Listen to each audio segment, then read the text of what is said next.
Formation of nitro alkane ആണ് അടുത്തത്. Formation of nitro alkane ആണ് അടുത്തത്. അപ്പോൾ അതിനകത്ത് നമുക്ക് നൈട്രോ ആൽക്കെയിൻ ഫോം ചെയ്യുന്നത്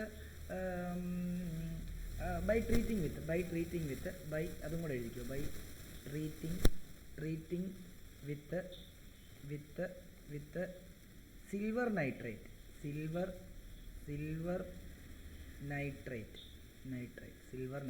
ഇത് ഹെഡിങ് ആയിട്ട് എഴുതിക്കോ.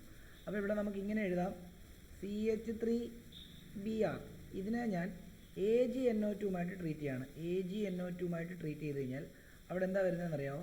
CH3NO2 പ്ലസ് എന്തെന്ന് വരും? AgBr എന്ന് വരും. ഇത് മീഥൈൽ നൈട്രേറ്റ് എന്ന് വരും. ശരിക്കും പറഞ്ഞു കഴിഞ്ഞാൽ നൈട്രോ അല്ലെങ്കിൽ നൈട്രോ മീഥൈൻ എഴുതാൻ പറ്റും ഇതിനെ. നൈട്രോ മീഥൈൻ വരും. ഇനി ഇത് തന്നെ അഞ്ചാമത്തെ റിയാക്ഷനകത്ത് ശരിക്കും ഇതിൻ്റെ തന്നെ ഇതാണ് നമ്മൾ പറഞ്ഞു. അതായത് AgCNO റിയാക്ട് ചെയ്ത് കഴിഞ്ഞാൽ ഐസോസൈനൈഡും അതേപോലെ തന്നെ KCNO റിയാക്ട് ചെയ്ത് കഴിഞ്ഞാൽ സൈനൈഡും ഉണ്ടാകുന്നതെന്ന് പറഞ്ഞു. ഇവിടെ അതേപോലെ തന്നെ AgNO2 റിയാക്ട് ചെയ്ത് കഴിഞ്ഞാൽ നൈട്രോ ആൽക്കൈനും ഇനിയും അതേപോലെ തന്നെ ആൽക്കൈൽ നൈട്രേറ്റ് അതായത് ഈ KNO2 ട്രീറ്റ് ചെയ്ത് കഴിഞ്ഞാൽ അടുത്ത എഴുതിക്കോ. Formation of alkyl nitrite by treating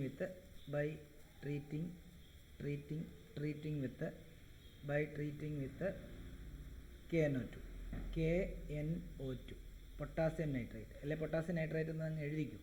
potassium nitrate.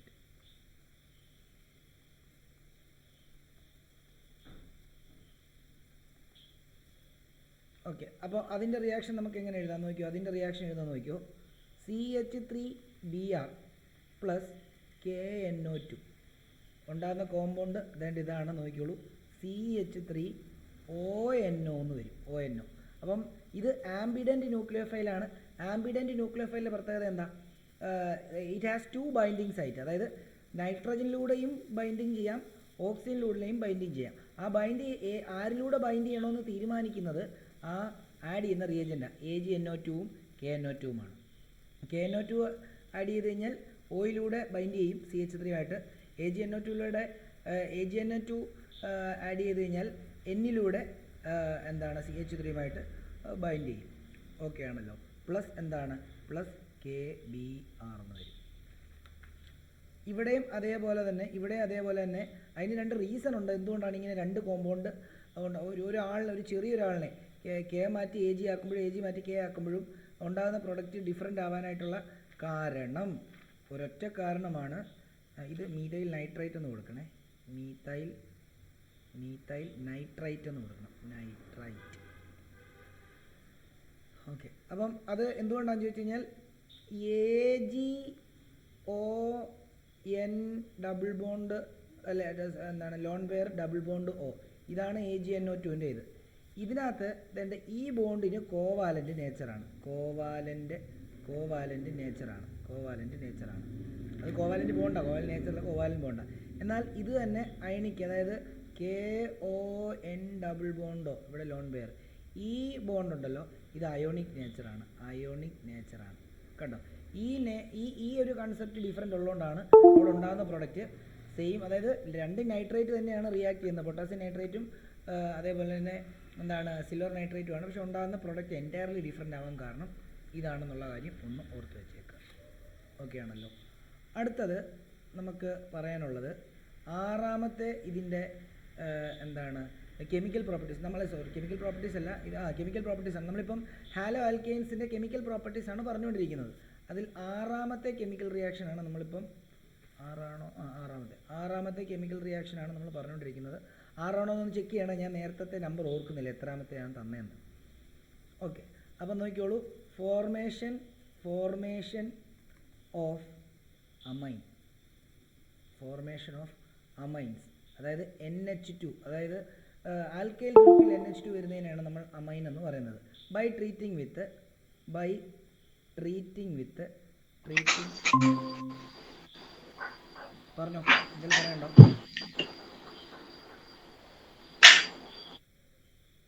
By treating with alcoholic NH3.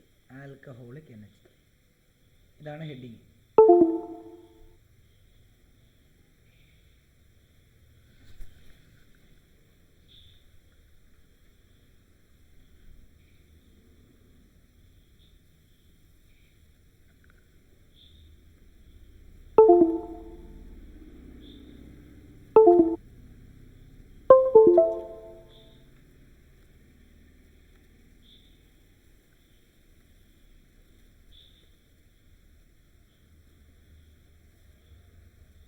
Okay, അപ്പം ഇതിൻ്റെ നമുക്ക് എഴുതാം. നോക്കിക്കോളൂ, നമ്മൾ ഒരു എക്സാമ്പിൾ എടുക്കുകയാണ്. നോക്കിക്കോളൂ, CH3 CH2Br. ഇതിനെ നമ്മൾ ആൽക്കഹോളിക് NH3 റിയാക്ട് ചെയ്യാണ്. എന്താ സംഭവിക്കുന്നതെന്നറിയോ? ഈ NH3നെ ഞാൻ ഇങ്ങനെ എഴുതാൻ പോവാണ്. NH3നെ ഞാൻ ഇങ്ങനെ എഴുതാൻ പോവാണ്. ശ്രദ്ധിച്ചോണം. NH3നെ ഞാൻ ഇങ്ങനെ എഴുതാൻ പോവാണ്. NH3നെ ഇങ്ങനെ എഴുതാൻ പോവാണ്.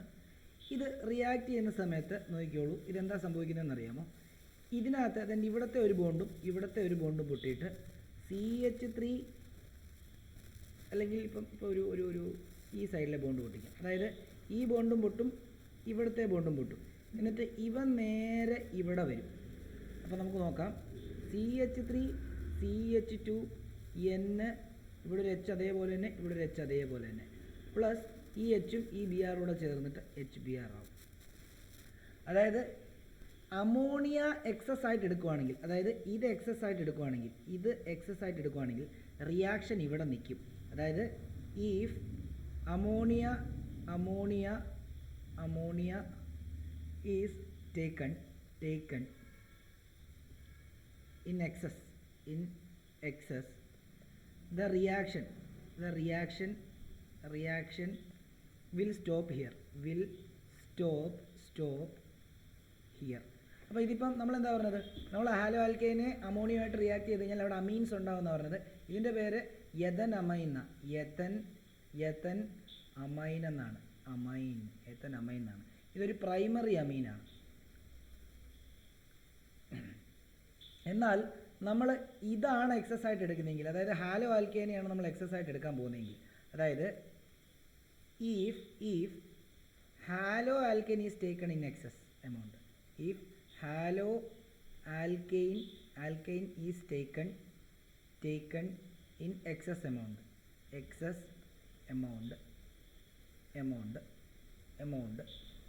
the following series of reaction occurs. Following series of reaction occurs. Following series of reaction occurs. അപ്പോൾ നമുക്ക് ഇങ്ങനെ എഴുതാം. നോക്കിക്കോളൂ, CH3 CH2Br പ്ലസ് NH3നെ നമ്മൾ എങ്ങനെ എഴുതുന്നത്? ഇങ്ങനെ അങ്ങ് എഴുതുകയാണ്. ഓക്കെ ആണല്ലോ. അപ്പം ഇത് റിയാക്ട് ചെയ്ത് ഇത് നമ്മൾ എക്സസ് ആയിട്ട് എടുത്തിരിക്കുകയാണ്. അപ്പം ഇതൊരെണ്ണം ബ്രേക്ക് ചെയ്യും. അങ്ങനെ CH3 CH2 NHH ഇങ്ങനെ വരുന്നു. ഓക്കെ, ഇത് ശരിക്കും ഒരു പ്രൈമറി അമീന എന്ന് പറയാൻ കാരണം എന്താ? ഇവിടുത്തെ ഒരു ഹൈഡ്രജൻ റീപ്ലേസ് ചെയ്തൊരു ആൽക്കൈൽ ഗ്രൂപ്പ് വന്നിരിക്കുകയാണ്. അതുകൊണ്ടാണ് പ്രൈമറി അമീൻ എന്ന് പറയുന്നത്. പ്ലസ് എന്താ? HBr. ഇനിയുണ്ടല്ലോ, ഇത് എക്സസ് ആയിട്ടല്ല ഇരിക്കുന്നത്. ഇതിൻ്റെ ഒരു മോളിക്കൂളായി ഇനി ഒരു മോളിക്കൂളുമായിട്ട് റിയാക്ട് ചെയ്തത്. അപ്പോൾ ബാക്കി അൺറിയാക്റ്റഡ് ആയിട്ട് കിടക്കുന്ന മോളിക്കൂള് ഈ ഉണ്ടായ ഈ പ്രൊഡക്റ്റുമായിട്ട് വീണ്ടും റിയാക്ട് ചെയ്യും. അപ്പോൾ ഇങ്ങനെ CH3 CH2Br plus CH3 CH2 NHH ഇതുമായിട്ട് വീണ്ടും റിയാക്ട് ചെയ്യുന്നു. അതായത് ഇത് പ്രൈമറി അമീനാണ് അല്ലേ? ഇതുമായിട്ട് റിയാക്ട് ചെയ്യുമ്പോൾ വീണ്ടും ഇവിടെ ബ്രേക്കേജ്, അടുത്ത ഹൈഡ്രജൻ ബോണ്ട് ബ്രേക്ക് ചെയ്യും. എന്നിട്ട് അവിടെയും കൂടെ CH3 CH2 N, താഴെ H, അതേപോലെ തന്നെ ഇവിടെ CH2 CH3 വരും. എന്നിട്ട് അവിടുത്തെ ഹൈഡ്രജനും അപ്പുറത്തെ Br കൂടെ ചേർന്നിട്ട് വീണ്ടും HBr ഉണ്ടാവും. ഇവിടെ നോക്കി, ഇവിടുത്തെ അമോണിയയുടെ 2 ഹൈഡ്രജനെ റീപ്ലേസ് ചെയ്തിട്ട് അവിടെ ആൽക്കൈൽ ഗ്രൂപ്പ് വന്നെങ്കിൽ അവൻ സെക്കൻഡറി അമീൻ എന്ന് പറയും. ഇനിയും വീണ്ടും എന്താ?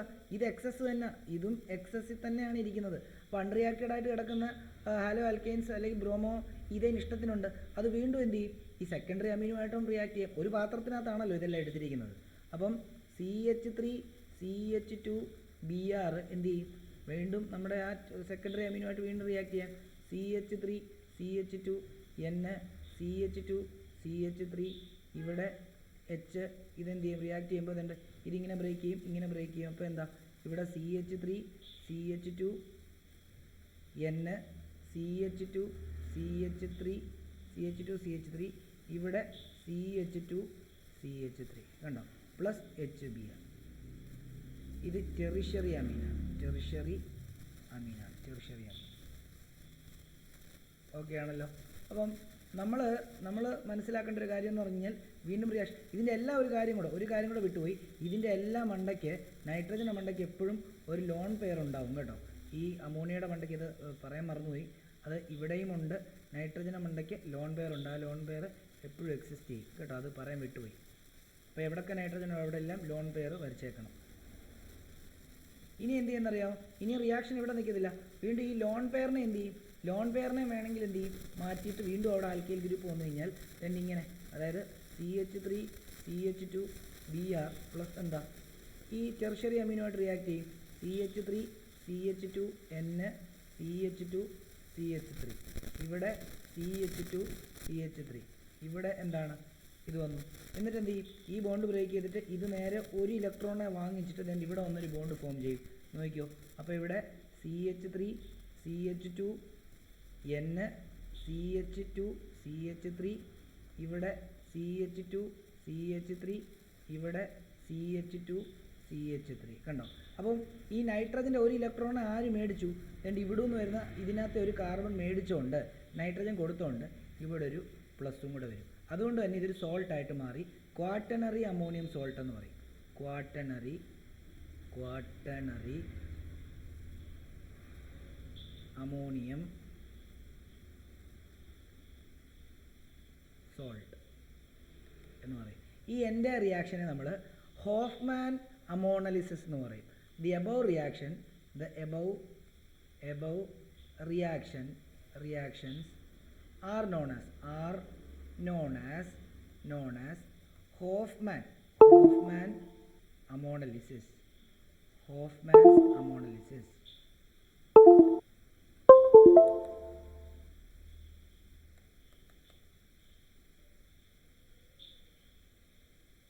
അതങ്ങനെ എഴുതിയ ഹോഫ്മാൻസ് HOFFMAN', ഹോഫ്മാൻസ് അമോണലിസിസ്.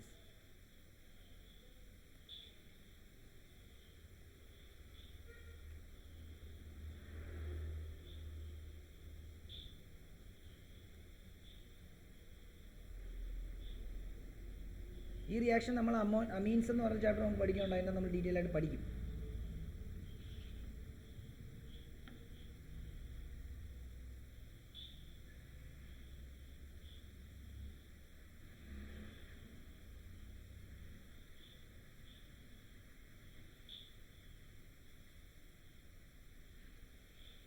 എഴുതിയായിരുന്നോ? അദ്വൈത മനസ്സിലായോ? അഭിരാം മനസ്സിലായോ? അഭിരാമേ? ഓക്കെ. അങ്ങനെയാണെങ്കിൽ അടുത്ത 7ാമത്തെ റിയാക്ഷൻ എഴുതിക്കോ. ഫോർമേഷൻ ഓഫ്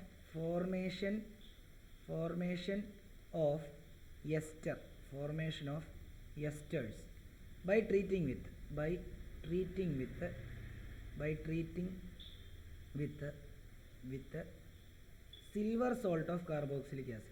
Silver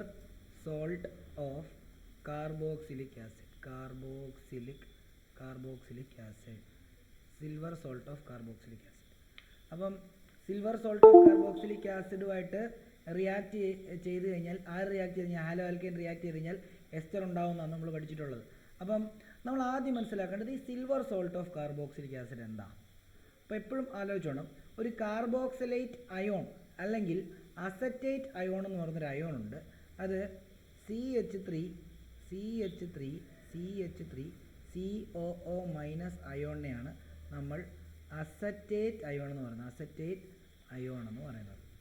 ഓക്കെ, ഈ CH3 COO മൈനസിൻ്റെ കൂടെ H+ ചേർന്ന് കഴിഞ്ഞാൽ അവൻ അസറ്റിക് ആസിഡായി CH3 COOH ആയി. അതായത് അവൻ അസറ്റിക് ആസിഡായി. ഇനിയും ഈ CH3COO മൈനസിൻ്റെ കൂടെ AG ചേർന്ന് AG പ്ലസ് ചേർന്നാലോ CH3COO AG ആയി. അപ്പോൾ അവൻ എന്തായി? സിൽവർ അസറ്റേറ്റായി. Silver acetate. ഈ സിൽവർ അസറ്റേറ്റിനെയാണ് നമ്മൾ പറയുന്നത് എന്താ? Silver salt of carboxylic acid. അതായത് ഈ CH3COO മൈനസ് എന്ന് പറയുമ്പോൾ കാർബോക്സിലേറ്റ് അയോണാണ്, അല്ലെങ്കിൽ അസറ്റേറ്റ് അയോണാണ്. അതിൻ്റെ കൂടെ ഒരു പോസിറ്റീവ് അയോൺ ചേർന്ന് കഴിഞ്ഞാൽ ഒരു സോൾട്ട് ഉണ്ടാവും. അതുകൊണ്ട് ആ സോൾട്ടിൻ്റെ പേരിൽ അത് അറിയപ്പെടും. ഇനിയും ഇവൻ്റെ കൂടെ ഈ CH3COO മൈനസ് അയോണിൻ്റെ കൂടെ വേറൊരു CH3 വന്ന് ചേർന്നാലോ, ഒരു കാർബോക്കാറ്റോൺ വന്ന് ചേർന്നാലോ, അത് ഒരു എസ്റ്ററായിട്ട് മാറും. CH3COO CH3 കണ്ടോ? ഇതൊരു ഇവനെ നമ്മൾ മീത്തൈൽ അസറ്റേറ്റ് എന്ന് വേണേൽ പറയാം. മീത്തൈൽ അസറ്റേറ്റ് എന്ന് പറയാം. മീത്തൈൽ ജനറലായിട്ട് പറയുകയാണെങ്കിൽ മീഥൈൽ അസറ്റേറ്റ് എന്ന് പറയാം. അല്ലെങ്കിൽ അവൻ്റെ എന്താണ് UPSC നെയിം അനുസരിച്ച് അവർ നെയിം ചെയ്യണം എസ്റ്റർ. എസ്റ്ററിൻ്റെ രീതി അതവിടെ നിൽക്കട്ടെ. അപ്പോൾ നമുക്ക് എസ്റ്റർ ഉണ്ടാക്കും. എന്താണ്? ഈ carboxylic acid, silver salt of carboxylic ആസിഡുമായിട്ട് നമ്മുടെ ഹാലോ ആൽക്കീൻ റിയാക്ട് ചെയ്ത് കഴിഞ്ഞാൽ നമുക്ക് അതിൻ്റെ ഒരു റിയാക്ഷൻ നോക്കാം. അതിൻ്റെ ബേസിക് കൺസെപ്റ്റാണ് ഞാൻ ഈ പറഞ്ഞു തന്നത്. ആ റിയാക്ഷനിൻ്റെ താഴോട്ട് എഴുതാം നമുക്ക്. CH3Br, അതിനെ നമ്മൾ CH3COO AG, ഇതാണ് സിൽവർ അസറ്റേറ്റ് ആണിത് ഇല്ലേ? സിൽവർ അസറ്റേറ്റ് ആണ് ഇത്. മീത്തൈൽ ബ്രോമൈഡാണ് ഇല്ലേ? ഇതുമായിട്ട് റിയാക്ട് ചെയ്ത് എന്ത് സംഭവിക്കും? ഇവിടെ ഈ ബോണ്ട് ബ്രേക്ക് ചെയ്യും, ഇവിടെ ഈ ബോണ്ട് ബ്രേക്ക് ചെയ്യും. അപ്പോൾ എന്ത് വരും? CH3COO CH3. കണ്ടോ? ഇത് എസ്റ്ററാണ്. ഈ എസ്റ്ററിൻ്റെ പേരെന്താണെന്നറിയാമോ? ഓക്സിജനെ പറയും മീത്തൈൽ എഥനോയേറ്റ് എന്ന് പറയും. മീത്തൈൽ എത്തനോയേറ്റ് എന്ന് പറയും. പ്ലസ് എന്താ? AgBr എന്ന് പറയും. ഇത്രയേ ഉള്ളൂ കാര്യം.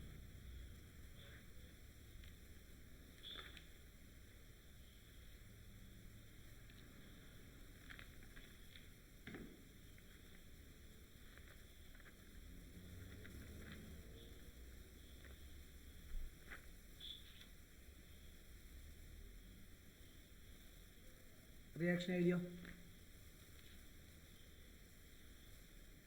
രണ്ടുപേരും എഴുതിയോ കുഞ്ഞുങ്ങളെ? ഓക്കെ. ഇനിയും അടുത്ത എത്ര? എട്ടാമത്തെ റിയാക്ഷൻ പറയുന്നത് എന്താണെന്നറിയാമോ? അതായത് നമ്മൾ +1 പഠിച്ചൊരു റിയാക്ഷനാണ്. അതായത് നമ്മൾ ആ റിയാക്ഷൻ മാത്രമായിട്ട് വരാം. CH3Brനെ CH ട്രിപ്പിൾ ബോണ്ട് CNA എന്ന് പറയുന്നൊരു കോമ്പൗണ്ടുമായിട്ട്, ഇവൻ സോഡിയം അസിറ്റിലൈഡ് എന്നാണ് അവന് പറയുന്നത്. എന്താണെന്ന് പറഞ്ഞുതരാം. അപ്പോൾ എന്തുകൊണ്ടാണെന്നറിയോ? ഒരു ആൽക്കൈൻ ഉണ്ടാവും. CH ട്രിപ്പിൾ ബോണ്ട് CH3 എന്ന് പറയുന്ന ഒരു ആൽക്കൈൻ ഉണ്ടാവും. പ്ലസ് എന്താണ്? NaBr. അതായത് ഇവൻ മീത്തൈൽ ബ്രോമൈഡാണ്. ഇവൻ്റെ പേര് സോഡിയം അസിറ്റിലൈഡ് എന്നാണ്. സോഡിയം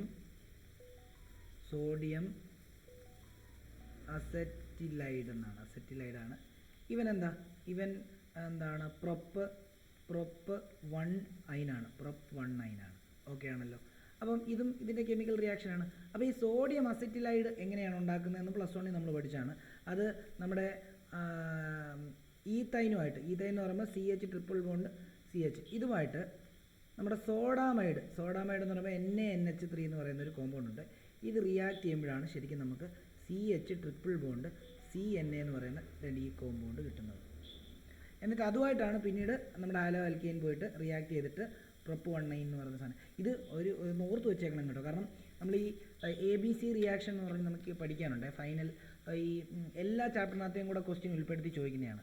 അവിടങ്ങളിലൊക്കെ ഈ റിയാക്ഷൻ, കാരണം ആൽക്കൈനെ ഉണ്ടാക്കിയിട്ടൊക്കെ നമ്മളിങ്ങനെ കൺവേർഷനൊക്കെ ചെയ്യാനുള്ളത് പലതും ചോദിച്ച് കണ്ടിട്ടുണ്ട്. അപ്പോൾ ഇത് റിയാക്ഷൻ വളരെ സിമ്പിളാണെന്ന് പറഞ്ഞ് ഇത് +1 പഠിച്ചതെന്ന് പറഞ്ഞ് മാറ്റിക്കളയേണ്ട, ഇമ്പോർട്ടൻ്റ് ആണ്.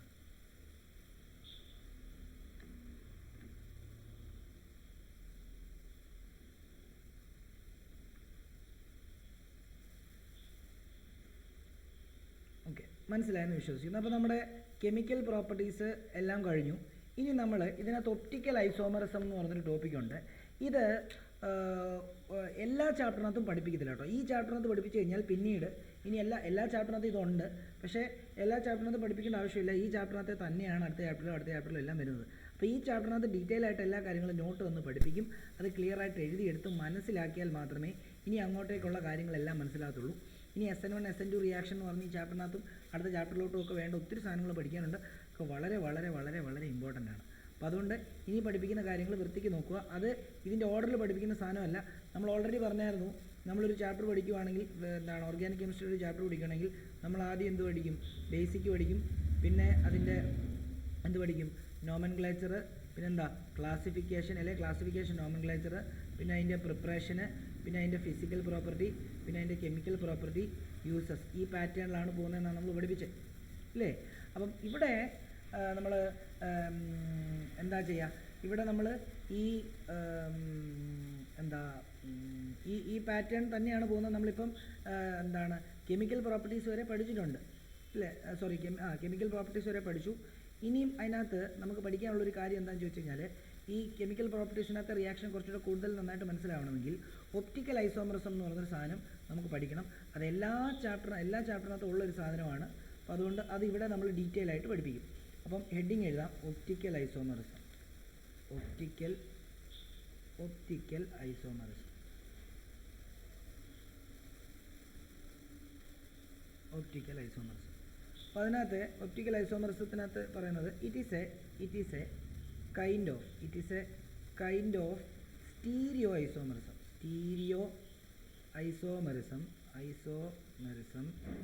in which it is a kind of stereoisomerism in which isomers have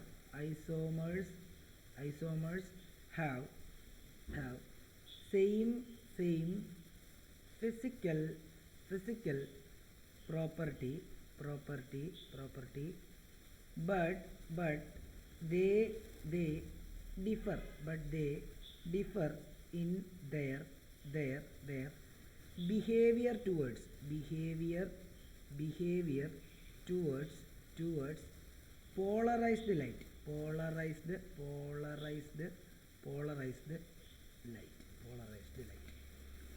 അപ്പം സംഭവം എന്താണെന്ന് അറിയോ? ഒപ്റ്റിക്കൽ ഐസോമറിസം, നമ്മൾ ഐസോമറിസം കുറേ പഠിച്ചാണ്. നമ്മൾ കഴിഞ്ഞ വർഷം +1 നമ്മൾ ഐസോമറിസത്തെ പറ്റി ഡീറ്റെയിൽ ആയിട്ട് പഠിച്ചാണ്. അത് എന്താണ്, സ്ട്രക്ചറൽ ഐസോമറിസം ഉണ്ട്, അതേപോലെ സ്റ്റീരിയോ ഐസോമറിസം ഉണ്ട്, അതേപോലെ തന്നെ ഇനി അതിനകത്ത് ഡിഫറൻസ് ഉണ്ട്, ഫംഗ്ഷൻ ഗ്രൂപ്പ് ഐസോമറിസം, മെറ്റാമറിസം, അങ്ങനെ കുറേ ഐസോമറിസം ഉണ്ട്. അതിൽ ഈ ഒപ്റ്റിക്കൽ ഐസോമറിസം എന്താണെന്ന് അറിയോ? ഒപ്റ്റിക്കൽ ഐസോമർ എന്ന് പറഞ്ഞു കഴിഞ്ഞാൽ അതിൻ്റെ സ്ട്രക്ചർ എല്ലാം സെയിം ആയിരിക്കും. പക്ഷേ ഒരു വ്യത്യാസം എന്ന് പറഞ്ഞു കഴിഞ്ഞാൽ, ഒരു ഐസോമറിനകത്തൂടെ പ്ലെയിൻ പോളറൈസ്ഡ് ലൈറ്റിനെ കടത്തി വിട്ട് കഴിഞ്ഞാൽ ആ ലൈറ്റ് അതിനകത്തൂടെ കയറി ഇറങ്ങുമ്പം അതിൻ്റെ വൈബ്രേഷൻ, പ്ലെയിൻ പോളറൈസ്ഡ് ലൈറ്റ് എന്ന് പറയുമ്പോൾ ഒറ്റ പ്ലെയിനിൽ മുകളിലോട്ടും താഴോട്ടും വൈബ്രേറ്റ് ചെയ്യുന്നൊരു ലൈറ്റാണ്. എന്നാൽ ഈ ഒപ്റ്റിക്കലി ആക്റ്റീവായിട്ടുള്ള ഒരു ഐസോമറിനകത്തൂടെ നമ്മൾ ഈ പ്ലെയിൻ പോളറൈസ്ഡ് ലൈറ്റിനെ കടത്തി വിട്ട് കഴിഞ്ഞാൽ അത് പുറത്തോട്ട് ഇറങ്ങുമ്പോൾ ഒരു സൈഡിലോട്ട് എന്ത് ചെയ്യും? ചരിച്ചിട്ട് വൈബ്രേറ്റ് ചെയ്യുന്ന രീതിയിലായിരിക്കും ഇറങ്ങിപ്പോകുന്നത്. ഇനിയും അതിൻ്റെ തന്നെ ഐസോമറിനകത്തൂടെ അതിനെ കടത്തി വിടുവാണെങ്കിലോ, അതിൻ്റെ തന്നെ സെയിം സ്ട്രക്ചറൽ ഫോർമുലൊക്കെയുള്ള ഐസോമറിനകത്തൂടെ കടത്തി വിടുവാണെങ്കിൽ അത് ലെഫ്റ്റിലേക്ക് റൊട്ടേറ്റ് ചെയ്യും. അപ്പോൾ ശരിക്കും പറഞ്ഞു കഴിഞ്ഞാൽ ലൈറ്റിനെ കടത്തി വിടുന്ന സമയത്ത് ആ ലൈറ്റിൻ്റെ വൈബ്രേഷനെ, പ്ലെയിൻ പോളറൈസ്ഡ് ലൈറ്റിൻ്റെ ആ ഒരു പ്ലെയിൻ ഓഫ് പോളറൈസേഷനെ ഇടത്തോട്ടോ വലത്തോട്ടോ റൊട്ടേറ്റ് ചെയ്യിക്കുന്നതിനനുസരിച്ചുണ്ടാകുന്ന ഐസോമറിസത്തെയാണ് നമ്മൾ എന്തെന്ന് പറയുന്നത്? ഒപ്റ്റിക്കൽ ഐസോമറിസം എന്ന് പറയുന്നത്. അപ്പം അത് മനസ്സിലാക്കിക്കൊണ്ട് അത് ഞാൻ കുറച്ച് ഡീറ്റെയിൽ ആയിട്ട് പറയാം. അത് ഡീറ്റെയിൽ ആയിട്ട് പറയുന്നതിന് മുമ്പ് ഓർഡിനറി ലൈറ്റ് എന്താണെന്നുള്ളത് ഒന്ന് എഴുതിയേക്കണം. ഓർഡിനറി ലൈറ്റ് എന്താണ് ഓർഡിനറി ലൈറ്റ്? ഓർഡിനറി ലൈറ്റ് എന്ന് പറയുമ്പോഴത്തേക്ക് എന്താണെന്നറിയാമോ? Lights having different wavelength. Different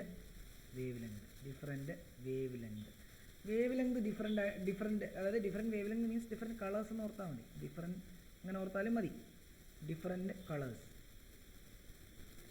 അതിനെയാണ് നമ്മൾ ഓർഡിനറി ലൈറ്റ് എന്ന് പറയുന്നത്. അതായത് നമ്മുടെ ഇപ്പോൾ എൻ്റെ മുഖം നിങ്ങൾക്ക് കാണാൻ പറ്റുന്നത് ഇവിടെ ഒരു ട്യൂബ് ഇട്ടിരിക്കുന്നതുകൊണ്ടാണ്. ആ ട്യൂബിൽ നിന്ന് വരുന്ന ലൈറ്റ് ഓർഡിനറി ലൈറ്റാണ്. അത് 7 കളർ കമ്പൈൻ ചെയ്തിട്ടുള്ളൊരു ലൈറ്റാണത്. മനസ്സിലായോ? ആ 7 കളറും ഡിഫറൻറ്റ് വേവ് ലെങ്ത് ആണ്. എന്നാൽ അടുത്തത് monochromatic light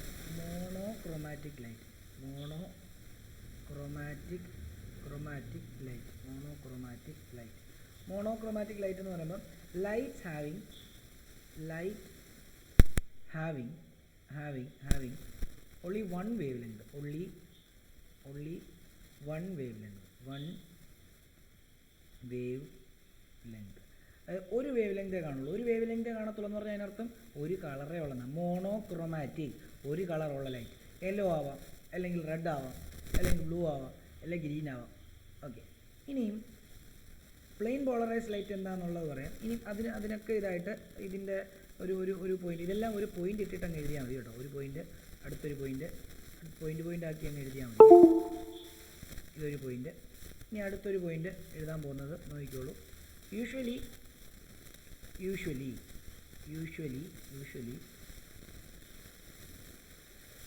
light rays have particles which are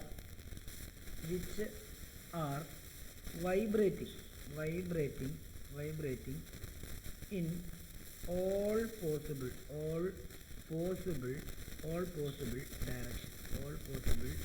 direction. That is, അല്ലെ അത് മതി. ഇൻ ഓൾ പോസിബിൾ ഡയറക്ഷൻ നമ്മൾ കൊടുത്താൽ മതി. Vibrating in all possible direction. അല്ലെങ്കിൽ ദാറ്റ് ഈസ് നമ്മൾ കൊടുത്തത് that is in all possible plane. In all possible plain.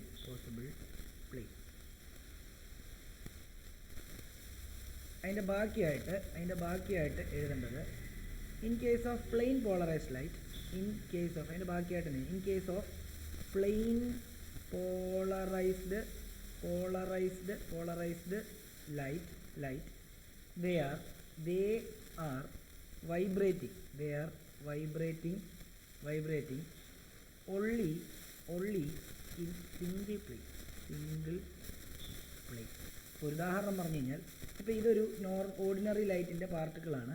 ഇത് ഈ പ്ലെയിനിൽ വൈബ്രേറ്റ് ചെയ്യാം, ഈ പ്ലെയിനിൽ വൈബ്രേറ്റ് ചെയ്യും, ഈ പ്ലെയിനിൽ വൈബ്രേറ്റ് ചെയ്യും, ഈ പ്ലെയിനിൽ വൈബ്രേറ്റ് ചെയ്യും, അങ്ങനെ ഈ പ്ലെയിനിൽ വൈബ്രേറ്റ് ചെയ്യും. അങ്ങനെ എല്ലാ പ്ലെയിനിലും വൈബ്രേറ്റ് ചെയ്യാൻ കഴിവുള്ള ആളാണ് ഓർഡിനറി ലൈറ്റിൻ്റെ പാർട്ടിക്കിൾ.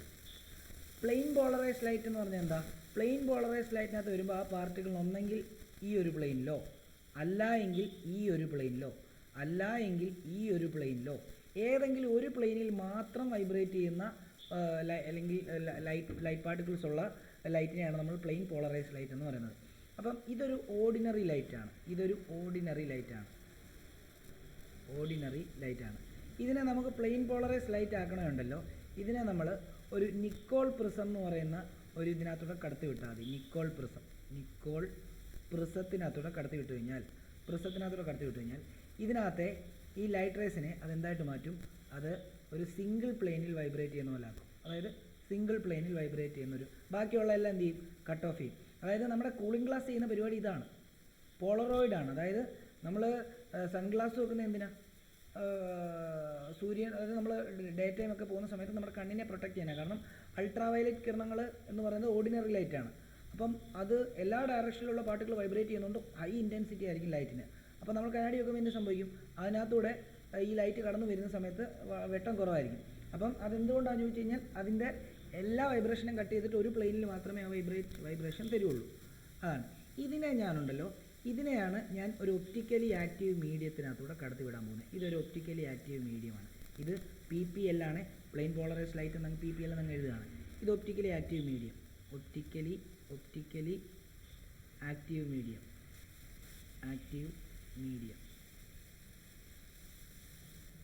ഒപ്റ്റിക്കലി ആക്റ്റീവ് മീഡിയം ഇതിനകത്തൂടെ കടത്തി വിട്ട് കഴിഞ്ഞാൽ രണ്ട് അവസ്ഥകളാണ് ഉണ്ടാകുന്നത്. ഇതിനകത്ത് ഐസോമർ ഉണ്ടല്ലോ, അത് രണ്ട് ടൈപ്പ് ഐസോമർ ഉണ്ട്. അപ്പം ഒരു ഐസോമർ എന്ത് ചെയ്യുമെന്നറിയാമോ? ഈ പ്ലെയിൻ പോളറൈസ്ഡ് ലൈറ്റിനെ വലത്തേക്ക് റൊട്ടേറ്റ് ചെയ്യും. അതുകൊണ്ട് ആ വലത്തേക്ക് റൊട്ടേറ്റ് ചെയ്യുന്ന ആ ഐസോമറിനെ നമ്മൾ ഡെക്സ്ട്രോ റൊട്ടേറ്ററി എന്നാണ് വിളിക്കുന്നത്. DEXTRO dextro rotatory. അതിനെ ഡിനോട്ട് ചെയ്യുന്ന സിമ്പിൾ ഒന്നെങ്കിൽ സ്മോൾ ലെറ്റർ D വെച്ചിട്ട് സിമ്പിൾ റെപ്രസെൻറ്റ് ചെയ്യും കോമ്പൗണ്ടിൻ്റെ മുമ്പിൽ, അല്ലെങ്കിൽ പോസിറ്റീവ് വെച്ചിട്ട് റെപ്രസെൻറ്റ് ചെയ്യും. അല്ലാന്നുണ്ടെങ്കിൽ അത് ഇടത്തേക്ക് റൊട്ടേറ്റ് ചെയ്യും. മറ്റേ ഐസോമർ അത് ഇടത്തേക്ക് റൊട്ടേറ്റ് ചെയ്യും. അതിനെ നമ്മൾ ലേവോ റൊട്ടേറ്ററി എന്ന് പറയും. LAEVO laevo rotatory. അതിനെ സ്മോൾ ലെറ്റർ L വെച്ചിട്ടോ അല്ലെങ്കിൽ നെഗറ്റീവ് വെച്ചിട്ടോ കോമ്പൗണ്ടിൻ്റെ മുമ്പിൽ നമ്മൾ എന്ത് ചെയ്യും? മെൻഷൻ ചെയ്യും. അപ്പോൾ ഇതിനെയാണ് നമ്മൾ എന്തെന്ന് പറയുന്നത്? ഇതിനെയാണ് നമ്മൾ എന്താണ് ഒപ്റ്റിക്കലി, ഇങ്ങനെയാണ് നമ്മൾ ഒപ്റ്റിക്കലി ആക്റ്റീവ് ആണോ അല്ലയോ എന്ന് കണ്ടുപിടിക്കുന്നത്. അപ്പം ഒപ്റ്റിക്കലി ആക്റ്റീവ് കോമ്പൗണ്ട് എന്ന് പറഞ്ഞാൽ എന്താ, ഈ പ്ലെയിൻ പോളറൈസ് ലൈറ്റിനെ വലത്തോട്ടോ ഇടത്തോട്ടോ റൊട്ടേറ്റ് ചെയ്യാൻ കഴിവുള്ള ഐസോമറായിട്ടുള്ള കോമ്പൗണ്ടുകളെയാണ് ഒപ്റ്റിക്കലി ആക്റ്റീവ് ഐസോമർ മീഡിയം എന്ന് പറയുന്നത്. ആ ഒപ്റ്റിക്കലി ആക്റ്റീവ് മീഡിയത്തിനകത്ത് 2 ഐസോമർ കാണും. അതിലൊരു ഐസോമർ, 2 പേർക്കും സെയിം സ്ട്രക്ചർ, എല്ലാം സെയിം ആയിരിക്കും.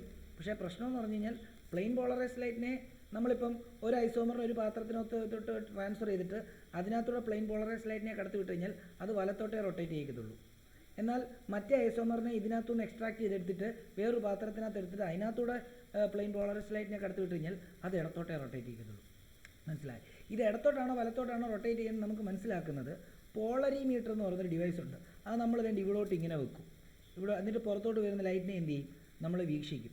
അപ്പോഴാണ് നമുക്ക് മനസ്സിലാകുന്നത് ഇത് ഇതിനകത്തൂടെ കാണാൻ പറ്റും, അല്ലെങ്കിൽ ഇത് ഇതിനകത്തൂടെ കാണാൻ പറ്റും. അപ്പോൾ പോളറിമീറ്റർ എന്ന് പറയുന്ന ഡിവൈസ് വെച്ചിട്ടാണ് നമ്മൾ എന്ത് ചെയ്യുന്നത്, നമ്മൾ ഈ പ്ലെയിൻ ഓഫ് റൊട്ടേഷൻ എത്ര ഡിഗ്രി അങ്ങോട്ടോ എത്ര ഡിഗ്രി ഇങ്ങോട്ടോ എന്നൊക്കെയുള്ള കാര്യങ്ങൾ കണ്ടുപിടിക്കുന്നത്. അത് ഞാനിത് നമുക്ക് ഓൾറെഡി ഞാൻ ഡിഗ്രി ഫിസിക്സ് ആണ് എടുത്തത്. അപ്പോൾ നമുക്ക് ഫിസിക്സിന് കോംപ്ലിമെൻ്ററി സബ്ജക്റ്റ് കെമിസ്ട്രി പഠിക്കാനുണ്ട്. അപ്പോൾ അതുകൊണ്ട് തന്നെ നമുക്ക് ഇതിൻ്റെ ഒരു പ്രാക്ടിക്കലൊക്കെ നമുക്ക് ചെയ്യാനുണ്ട്. പോളറിമീറ്റർ ഇതിൻ്റെ അല്ല, ഈ ഒപ്റ്റിക്കൽ ആക്റ്റീവ് മീഡിയത്തിൻ്റെ അല്ല, ഈ പോളറിമീറ്റർ വെച്ചിട്ടുള്ള വേറൊരു സംഭവം, ഈ സെയിം ഈ സാധനം തന്നെ. അപ്പം നോക്കിയോ, അപ്പം പോളറിമീറ്റർ എന്നും കൂടെ എഴുതാം. പോളറിമീറ്റർ എന്ന് പറഞ്ഞു കഴിഞ്ഞാൽ instrument used to find plane of polarisation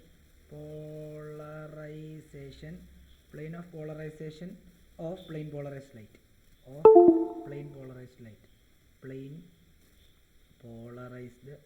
polarised light.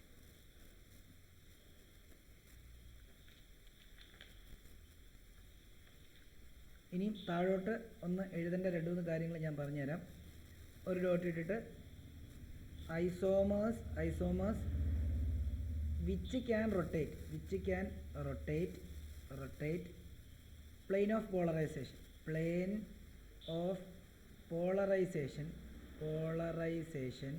polarization towards right is called dextrorotatory. ഇനിയും അടുത്തൊരു ഡോട്ട് ഇട്ട് എഴുതാം. Isomers which can rotate plane of polarization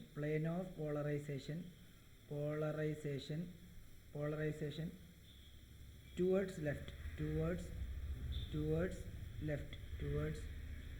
left is called ലേവോറോട്ടേറ്റർ.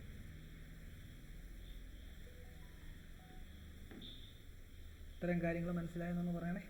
എന്തെങ്കിലും ഡൗട്ട് ഉണ്ടെങ്കിൽ ചോദിച്ചോ.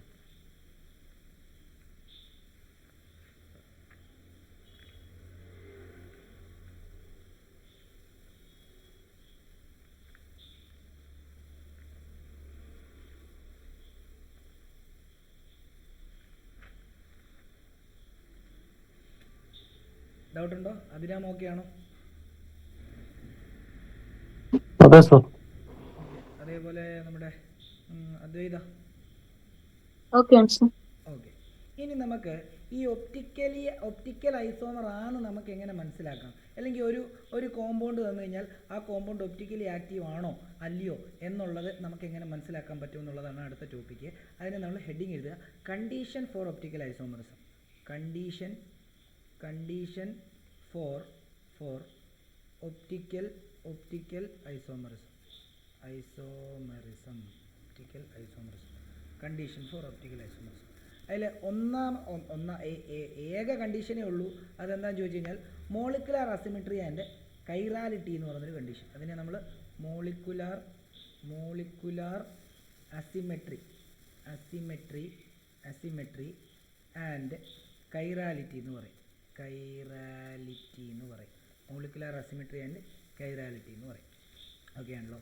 അപ്പം അതിൻ്റെ താഴോട്ട് എഴുതുക. അതിനെപ്പറ്റി എക്സ്പ്ലെയിൻ ചെയ്യണം. ഞാൻ പറഞ്ഞുതരാം എന്താണെന്നുള്ളത്. A compound is optically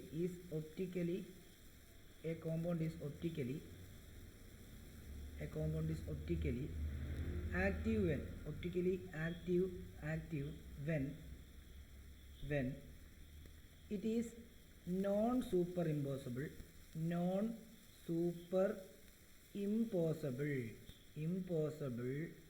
on its mirror image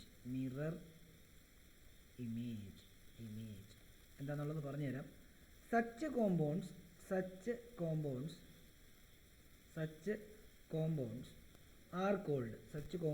are called chiral compound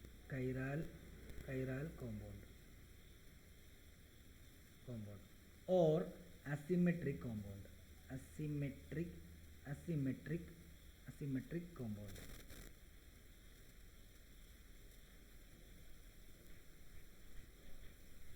സിമ്പിളായിട്ടൊരു കാര്യം ഞാൻ പറഞ്ഞുതരാം. എന്താണെന്നറിയാമോ? അതായത് ഒരു കോമ്പൗണ്ട് ഒപ്റ്റിക്കലി ആക്റ്റീവ് ആവണമെങ്കിൽ അവൻ ഒന്നെങ്കിൽ കൈറാലായിരിക്കണം, അല്ലെങ്കിൽ ചിലർ ചിറാലെന്ന് പറയും കേട്ടോ, ചിറാലായിരിക്കണം, അല്ലെങ്കിൽ മോളിക്കുലാർ അസിമെട്രി, ആ മോളിക്കുലാർ അസിമെട്രിയിലായിരിക്കണം. ഈ എന്താണ് ഈ മോളിക്കുലാർ അസിമെട്രി അല്ലെ കൈറാലിറ്റി എന്ന് പറഞ്ഞാലുള്ളത് നമ്മൾ പറയണം. അതിന് മുമ്പായിട്ട് കൈറാലിറ്റിയെ പറ്റി പറയുന്നതിന് മുമ്പായിട്ട് മോളിക്കുലാർ അസിമെട്രി പറഞ്ഞു തരാം. ഈ മോളിക്കുലാർ അസിമെട്രി എന്ന് പറഞ്ഞാൽ എന്താ അറിയോ? അത് അതിൻ്റെ മിറർ ഇമേജ് അതുമായിട്ട് നോൺ സൂപ്പർ ഇമ്പോസിബിൾ ആയിരിക്കണം. നോൺ സൂപ്പർ ഇമ്പോസിബിൾ എന്ന് പറഞ്ഞാൽ ക്ലിയർ ആയിട്ട് പറഞ്ഞുതരാം. നിങ്ങൾ വേണമെങ്കിൽ ഇതിന് താഴോട്ട് വരയ്ക്കണം. ഇപ്പോൾ എ എന്ന് പറയുന്ന ഒരു ലെറ്റർ, ഇവിടെ ഞാനൊരു മിറർ വെക്കുവാണെങ്കിൽ ആ മിററിനകത്തുള്ള ഇമേജ് ഇങ്ങനെയല്ലേ കാണാൻ പറ്റുക? സെയിം സാധനം തന്നെയല്ലേ കാണാൻ പറ്റുക? ആണോ കുഞ്ഞുങ്ങളെ? ആണോ? ഇവനെ ഞാൻ പൊക്കിയെടുത്ത് ഇതിൻ്റെ മണ്ടയ്ക്ക് വെച്ചാൽ അത് സൂപ്പർ ഇമ്പോസ് ചെയ്യുവോ അതോ ഇമ്പോസ് ചെയ്യത്തില്ലയോ? ഇമ്പോസ് ചെയ്യും. അപ്പം സൂപ്പർ ഇമ്പോസ് ചെയ്യുവാണെങ്കിൽ ഇപ്പം ഇങ്ങനെ ഒരു കോമ്പൗണ്ടിൻ്റെ ഒരു സ്ട്രക്ചർ നിങ്ങൾ മനസ്സിൽ കൺസിഡർ ചെയ്യുക. എന്നിട്ട് ആ കോമ്പൗണ്ടിൻ്റെ സ്ട്രക്ചർ വരച്ചിട്ട് അതിൻ്റെ മിറർ ഇമേജ് നിങ്ങൾക്കറിയാം. ആ മിറർ ഇമേജിനെ പൊക്കിയെടുത്തിട്ട് അതിൻ്റെ മണ്ടയ്ക്കോട്ട് വെക്കുമ്പോൾ സൂപ്പർ ഇമ്പോസ് ചെയ്യുമെങ്കിൽ അത് ഒപ്റ്റിക്കലി ആക്റ്റീവ് അല്ല. എന്നാൽ സൂപ്പർ ഇമ്പോസ് ചെയ്യില്ല എന്നുണ്ടെങ്കിൽ അത് ഒപ്റ്റിക്കലി ആക്റ്റീവ്. ഇപ്പം എ എന്ന് പറയുന്ന ലെറ്ററിൻ്റെ അവസ്ഥ പോലെയാണ് ആ കോമ്പൗണ്ടിന് വന്നെങ്കിൽ അത് നോൺ സൂപ്പർ ഇമ്പോസിബിൾ ആയിരിക്കും, അത് ഒപ്റ്റിക്കലി ആക്റ്റീവ് അല്ല. സൂപ്പർ ഇമ്പോസിബിൾ ആയിരിക്കും, അത് ഒപ്റ്റിക്കലി ആക്റ്റീവ് അല്ല. എന്നാൽ നോക്കിയേ, അപ്പം ഇവിടെ നമുക്ക് വേണമെങ്കിൽ ഇങ്ങനെ വേണമെങ്കിൽ ഇതെന്ന് പറയുമ്പം ഇത് മിറർ ഇമേജ്, ഇത് സൂപ്പർ ഇമ്പോസിബിൾ മിറർ ഇമേജ് ആണ്. സൂപ്പർ ഇമ്പോസിബിൾ മിറർ ഇമേജ് ആണ്. അല്ലെങ്കിൽ അവനെ നമ്മൾ അച്ചിറാൽ എന്ന് പറയാം. അച്ചിറാൽ അല്ലെ അക്കൈറാൽ എന്നൊക്കെ പറയാം. ഓക്കെ ആണല്ലോ. അപ്പം ഇവർക്ക് പ്ലെയിൻ ഓഫ് സിമെട്രി ആണ്. ഇവർ ശരിക്കും പറഞ്ഞാൽ സിമെട്രിക്കലാണ്. ഇപ്പോൾ എ എന്ന് പറയുന്ന ഒരു ലെറ്റർ ഇങ്ങനെ കട്ട് ചെയ്ത് കഴിഞ്ഞാൽ സിമെട്രിക്കൽ അല്ലേ? അപ്പം അല്ലെങ്കിൽ they have plain of symmetry, they have A plain of symmetry എന്നൊക്കെ വേണമെങ്കിൽ എഴുതാം. Plain of symmetry. ഓക്കെ. എന്നാൽ നിങ്ങൾ പി എന്ന് പറയുന്ന ലെറ്റർ ഒന്ന് നോക്കിയേ, അതും എഴുതി വെച്ചേക്കണം കേട്ടോ. എ എന്ന് പറയുന്ന ലെറ്ററൊക്കെ എഴുതി നിങ്ങൾ മനസ്സിലാൻ വേണ്ടിയാണ് ഈ എക്സാമ്പിളൊക്കെ തരുന്നത്. പി എന്ന് പറയുന്ന ലെറ്റർ എടുക്കുന്നു, ഒരു മിറർ ഇങ്ങോട്ട് വെക്കുന്നു. അപ്പോൾ അതിൻ്റെ മിറർ ഇമേജ് ഇങ്ങനെയാണ്. അഭിരാം എന്ന് പറഞ്ഞേ, ഇത് സൂപ്പർ ഇമ്പോസിബിൾ ആണോ അല്ലയോ? നോൺ സൂപ്പർ ഇമ്പോസിബിൾ അല്ലയോ? അപ്പോൾ ഇത് non super impossible mirror image ആണ്. ഇങ്ങനെ കോമ്പൗണ്ട് വരുവാണെങ്കിൽ ഉണ്ടല്ലോ, നോൺ സൂപ്പർ ഇമ്പോസിബിൾ ആയിട്ടുള്ള മിറർ ഇമേജ് വരുവാണെങ്കിൽ അതെന്തായിരിക്കും എന്നറിയാതെ അത് ഒപ്റ്റിക്കലി ആക്റ്റീവ് ആയിരിക്കും. ഇത് ഒപ്റ്റിക്കലി ആക്റ്റീവ് ആയിരിക്കും. ഓക്കെ, ഇത് ഒപ്റ്റിക്കലി ആക്റ്റീവ് അല്ല, നോട്ട് ഒപ്റ്റിക്കലി ആക്റ്റീവ്. ഇനിയിപ്പം നമ്മൾ അതിൻ്റെ non super impossible mirror image വെച്ചിട്ടാണ് പറഞ്ഞത്. ഇനി ഇതിൻ്റെ സിമെട്രി പറയുകയാണെങ്കിൽ ഇതിന് പ്ലെയിൻ ഓഫ് സിമെട്രി ഇല്ല, ഇല്ലേ? കാരണം പി എന്ന് പറയുന്ന ലെറ്റർ നമുക്ക് ഒരിക്കലും സിമെട്രിക്കലി കട്ട് ചെയ്യാൻ പറ്റത്തില്ല. അപ്പം they have no plane of symmetry എന്നും എഴുതാം. നോ പ്ലെയിൻ ഓഫ് സിമെട്രി എന്ന് എഴുതാം. കാരണം പി എന്ന് പറയുന്നതിന് ഇങ്ങനെ കട്ട് ചെയ്താൽ ഒന്നും സിമെട്രിക്കലി കട്ട് ചെയ്യാൻ പറ്റത്തില്ല. അതേപോലെ തന്നെ ഇവർ കൈറാലാണെന്നും കൂടെ എഴുതാം. ഇങ്ങനെ വരുവാണെങ്കിൽ അത് കൈറാലായിരിക്കും. They are chiral.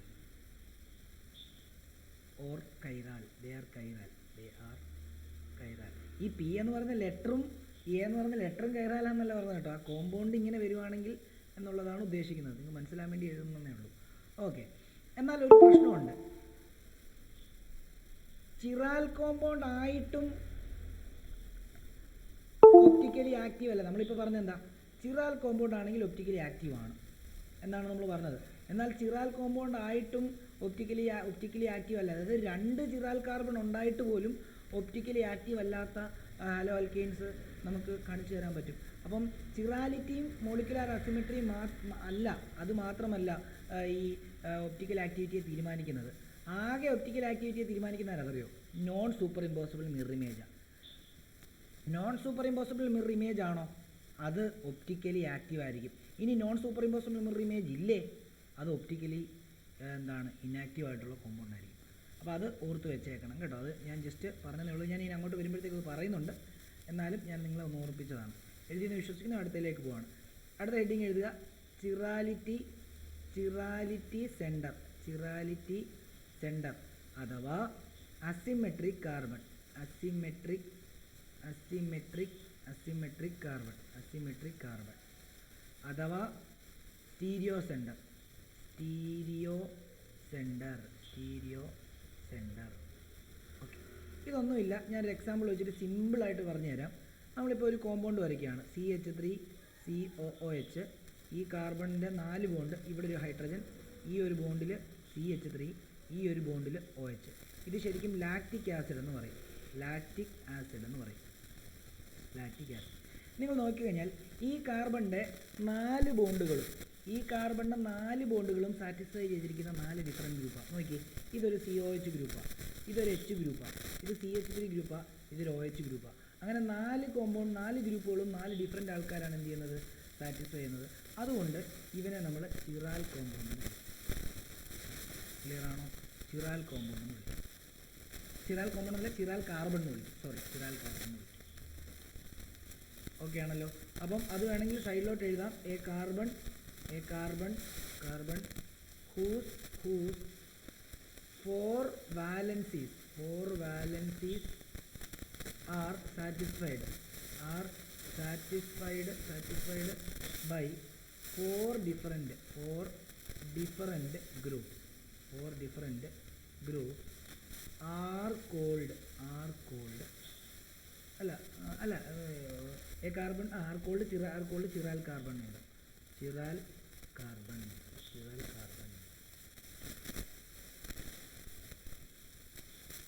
നമുക്ക് ഒരു എക്സാമ്പിൾ എഴുതാം. ഒരു എക്സാമ്പിൾ നമുക്ക് ഇപ്പം ഞാൻ വേറൊരു എക്സാമ്പിൾ കൂടെ ഞാൻ എഴുതി കാണിക്കാൻ നോക്കിക്കോളൂ. എക്സാമ്പിൾ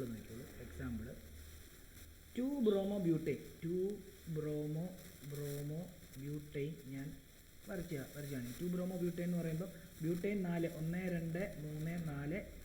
2-bromo എന്ന് പറയുമ്പോൾ രണ്ടാമത്തേൽ ബ്രോമോ. ഓക്കെ ആണല്ലോ. ബാക്കിയുള്ള എല്ലാം സിംഗിൾ ബോണ്ടിട്ട് അഡ്ജസ്റ്റ് ചെയ്തു. ബാക്കി സിംഗിൾ ബോണ്ട് 4 വാലൻസി സാറ്റിസ്ഫൈ ചെയ്യണം. ഹൈഡ്രജൻ.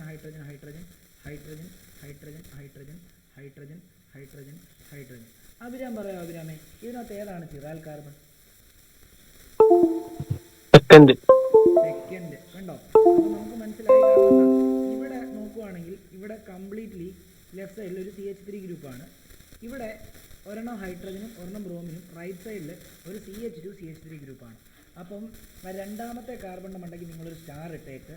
അപ്പം അത് ഒരു ചിറാൽ കാർബൺ ആണ് നമുക്ക് മനസ്സിലാക്കാം.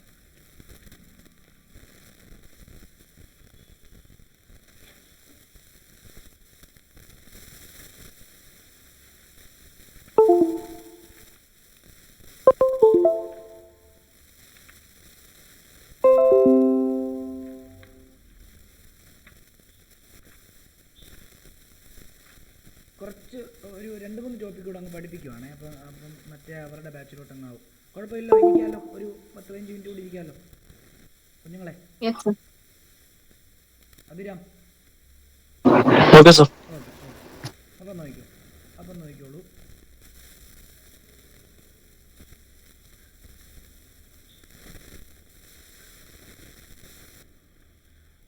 അടുത്ത നമ്മൾ വെഡ്ജ് ആൻഡ് ഡാഷ് ഷേപ്പ് എന്ന് പറയുന്നൊരു ടോപ്പിക്കാണ്. Wedge and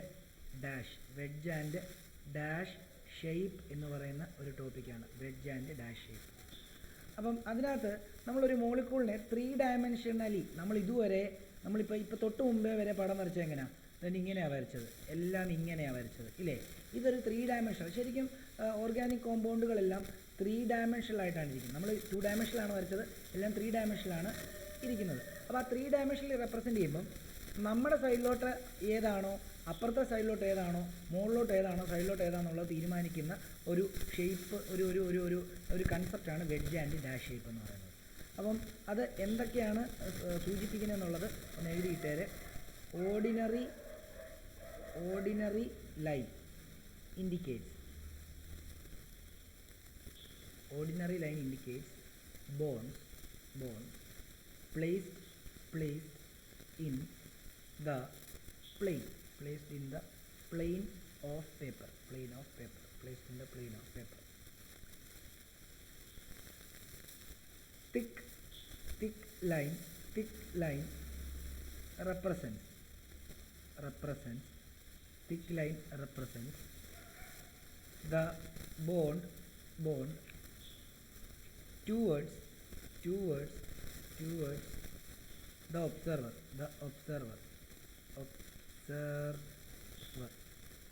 and dotted line represents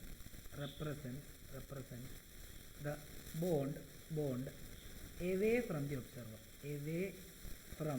from the observer. അത് എന്താണെന്നുള്ള കാര്യം ഞാൻ കൃത്യമായിട്ട് പറഞ്ഞുതരാം. നമ്മളിപ്പം 2-bromobutane തന്നെ എടുക്കാം. 2-bromobutane എന്ന് പറയുമ്പം CH3 CH, ഇവിടെ ഒരു Br, ഇവിടെ CH2 CH3. ഓക്കെ, ഈ ഹൈഡ്രജനെ ഞാൻ മുകളിൽ ബോണ്ടാക്കി തന്നെ വരച്ചേക്കാം. നോക്കിയോളൂ, ഇതിൻ്റെ 3 ഡയമെൻഷണൽ ഫോമാണ് വരയ്ക്കേണ്ടത്. അപ്പോൾ 4 ബോണ്ടിൽ നോക്കിയോ, ordinary line indicate bond placed in the plain of paper. അപ്പം ഓർഡിനറി ലൈൻസ്, നമ്മൾ ഓർഡിനറി ലൈൻ വരയ്ക്കുകയാണെങ്കിൽ അത് ആ സെയിം പ്ലെയിനിൽ തന്നെ ഇരിക്കുക എന്നുള്ളതാണ് നിങ്ങൾ മനസ്സിലാക്കേണ്ടത്.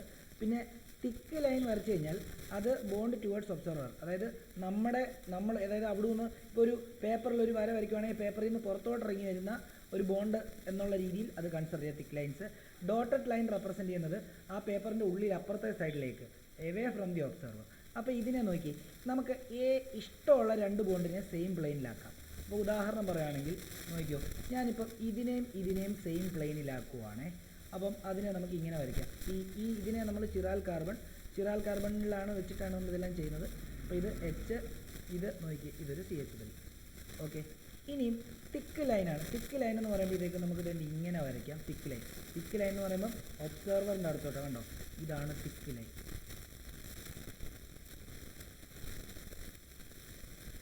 ഇത് നമ്മൾ വെഡ്ജ് എന്ന് പറയും, ഈ ബോണ്ട് വെഡ്ജ് കണ്ടോ. അപ്പോൾ ഇതിനെ നമുക്ക് ബ്രോമിനായിട്ട് എടുക്കാം. ഇനിയും മറ്റേതിനെ അപ്പുറത്തെ സൈഡിലോട്ടുള്ളതിനെ നമുക്ക് എങ്ങനെ കണ്ടോ, ഡാഷ് ആയിട്ട് നമുക്ക് റെപ്രസെൻറ്റ് ചെയ്യാം. അത് CH2 CH3 കണ്ടോ. ഇനി ഇതിൻ്റെ മിറർ ഇമേജ് വരയ്ക്കാൻ പറഞ്ഞാൽ നോക്കിയേ, ഇവിടെ ഒരു മിറർ ഇമേജ് വരയ്ക്കുക. എന്നിട്ട് എന്ത് ചെയ്യുക, കാർബൺ ഇവിടെ കൃത്യമായിട്ട് വരയ്ക്കുക, ഹൈഡ്രജൻ ഇവിടെ ഒരു CH3. ഇനിയും നോക്കിയോ, ഇവിടെ ഒരു ബ്രോമിൻ കണ്ടോ, ഈ ബ്രോമിൻ ഇങ്ങോട്ട് വന്നു, ഇത് തിക്കായിട്ട് വരയ്ക്കുക. എന്നിട്ട് എന്ത് ചെയ്യുക, മറ്റേ ഡോട്ടഡ് ഇട്ട് ഇങ്ങോട്ട് വരച്ചാൽ മതി. ഡോട്ടഡ് ഇട്ട് കണ്ടോ, ഇങ്ങനെ അങ്ങ് വരച്ചാൽ മതി. ഓക്കെ, അപ്പോൾ ഇവിടെ എന്ത് വരുന്നു, CH2 CH3 വരുന്നു കണ്ടോ. അപ്പോൾ ഇതാണ് അതിൻ്റെ, ഇതിൽ ഒരു ഐസോമർ, അതായത് ഇപ്പം 2-bromobutane ഒപ്റ്റിക്കലി ആക്റ്റീവ് ആണോ അല്ലയോ എങ്ങനെ മനസ്സിലാക്കാം. നോക്കിയേ, ഈവൻ അവൻ്റെ mirror ഇമേജാണ്.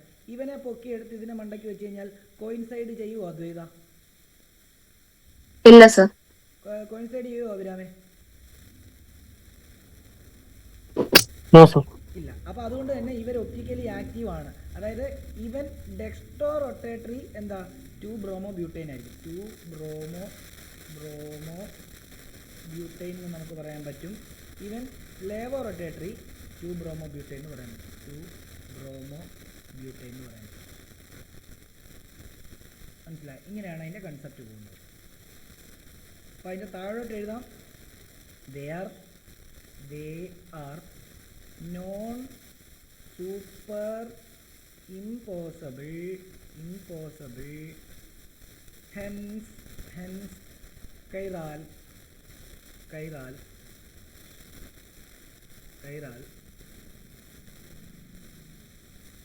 Asymmetric asymmetric asymmetric asymmetric asymmetric so optically active so optically optically optically active optically active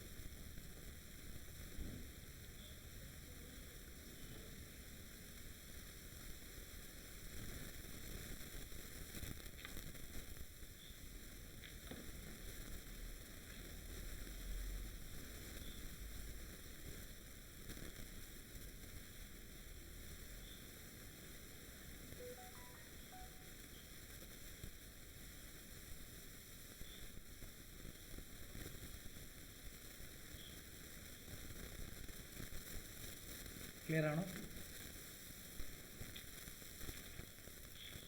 ആണോ നിങ്ങളെ ഓക്കെ അടുത്തൊരു ഹെഡിങ് എഴുതിക്കോ എനാൻഷ്യോമേഴ്സ് എനാൻഷ്യോമേഴ്സ് എനാൻഷ്യോമേഴ്സ് എനാൻഷ്യോമേഴ്സ് എനാൻഷ്യോമേഴ്സ് എന്ന് പറഞ്ഞാൽ എന്താണെന്നറിയോ stereo isomers of a compound which are non super impossible mirror images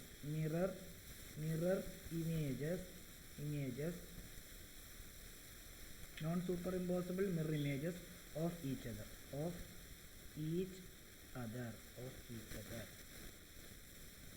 and rotate plane of polarized light equally but in opposite direction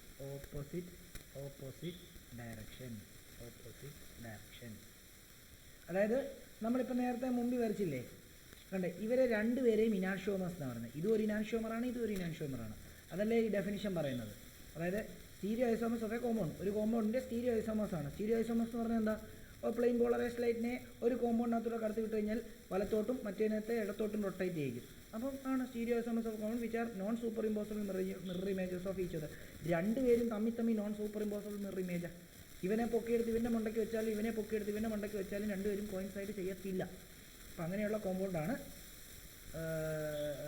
ഇനാൻഷ്യോമേഴ്സ് എന്ന് പറയുന്നത് അത് മാത്രമല്ല അവർ രണ്ടുപേരും പ്ലെയിൻ ഓഫ് റൊട്ടേഷൻ ഓപ്പോസിറ്റ് ഡയറക്ഷനിലോട്ടായിരിക്കും എന്ത് ചെയ്യുന്നത് തിരിക്കുന്നത് എന്നുള്ള കാര്യം ഓർത്ത് വെച്ചാൽ മതി ഓക്കെ അപ്പോൾ അവിടെ ഈ പടവും കൂടെ വേണമെങ്കിൽ വീണ്ടും വരച്ച് വെക്കുക ഏതാ 2-bromobutane പടം ഞാൻ ഈ മോള് വരച്ച പടമില്ലേ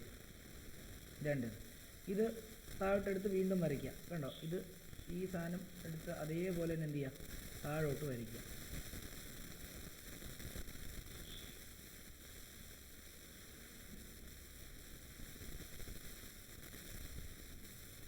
കേട്ടോ ഇതൊന്ന് താഴോട്ട് വരയ്ക്കുക ഞാനത് കോപ്പി പേസ്റ്റ് ചെയ്യുന്നില്ല ഇത് തന്നെ എടുത്ത് എന്ത് ചെയ്യുക അല്ല ഞാൻ താഴോട്ട് കൊണ്ട് വെക്കാം ഇത് തന്നെ എടുത്ത് താഴോട്ട് വരയ്ക്കുക ഇവിടെയും കൂടെ വരയ്ക്കുക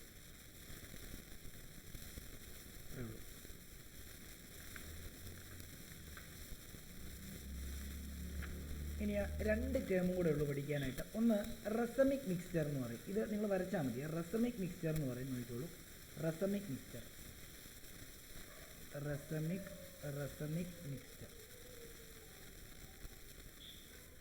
ഈ റസമിക് മിക്സ്ചറിന് എപ്പോഴും DL വെച്ചിട്ടോ ഡിയും എല്ലും രണ്ടും ഒരുമിച്ച് എഴുതും അല്ലെങ്കിൽ പ്ലസ് ഓർ മൈനസ് മുകളിലും താഴെ ഇങ്ങനെ വരയ്ക്കും അതെന്താണെന്നറിയോ നമ്മൾ ഈ ഡെക്സ്റ്റോ റൊട്ടേറ്ററി ആയിട്ടുള്ള ഒരു ഐസോമറിനെയും ലേവോ റൊട്ടേറ്ററി ആയിട്ടുള്ള ഐസോമറിനെയും ഈക്വൽ കോമ്പോസിഷൻ എടുത്തു ഇപ്പം ഞാൻ ഒരു ഡെക്സ്റ്റോ റൊട്ടേറ്ററി ആയിട്ടുള്ള ഐസോമർ ഉണ്ടായിരുന്നു ഇപ്പോൾ 2-bromobutane ഡെക്സ്റ്റോ റൊട്ടേറ്ററി ആയിട്ടുള്ള ഐസോമറിൻ്റെ ഒരു ഇക്വിമോളർ കോമ്പിനേഷൻ ഒരു ഉദാഹരണം പറയാം ഒരു 100 ml എടുത്തു മറ്റേതും ലേവോ റൊട്ടേറ്ററി ഒരു 100 ml എടുത്തു ഇത് രണ്ടും മിക്സ് ചെയ്യുവാണ് അപ്പോൾ അത് രണ്ടും മിക്സ് ചെയ്യുമ്പോൾ ഉണ്ടാകുന്ന മിക്സ്ചറിനെയാണ് റസമിക് മിക്സ്ചർ എന്ന് പറയുന്നത് അതിൻ്റെ ഒരു പ്രത്യേകത എന്താണെന്ന് ചോദിച്ചു കഴിഞ്ഞാൽ അതിൻ്റെ ആ മിക്സ് ചെയ്തുണ്ടാകുന്ന മിക്സ്ചറിൻ്റെ ഒപ്റ്റിക്കൽ റൊട്ടേഷൻ എന്തായിപ്പോവും ക്യാൻസലായിപ്പോവും കാരണം എന്താണെന്നറിയോ രണ്ട് ഐസോമറും ഇല്ലേ ഒരു ഐസോമർ പ്ലെയിൻ പോളറൈസ് ലൈറ്റിനെ വലത്തോട്ട് റൊട്ടേറ്റ് ചെയ്യാൻ ശ്രമിക്കുമ്പോൾ മറ്റേത് ഇടത്തോട്ട് റൊട്ടേറ്റ് ചെയ്യാൻ ശ്രമിക്കും അപ്പോൾ എന്താ സംഭവിക്കുന്നത് രണ്ടും ക്യാൻസലായി പോകും. അപ്പോൾ അങ്ങനെ അങ്ങനെ ഒരു കൺസെപ്റ്റിനെയാണ് നമ്മൾ എന്തെന്ന് പറയുന്നത്, റസമിക് മിക്സ്ചർ എന്ന് പറയുന്നത്. അങ്ങനെ ഓപ്പോസിറ്റ് ഡയറക്ഷനിൽ റൊട്ടേറ്റ് ചെയ്യുമ്പോൾ അത് ക്യാൻസലായി പോകുന്ന ആ ഒരു കൺസെപ്റ്റിനെ എക്സ്റ്റേണൽ കോമ്പൻസേഷൻ എന്നും പറയും. ഓക്കെ ആണല്ലോ. അപ്പോൾ അതൊന്ന് എഴുതിയേക്കാം. നോക്കിയോ, ഇക്വിമോളാർ combination equimolar combination of dextro and levo form of compound.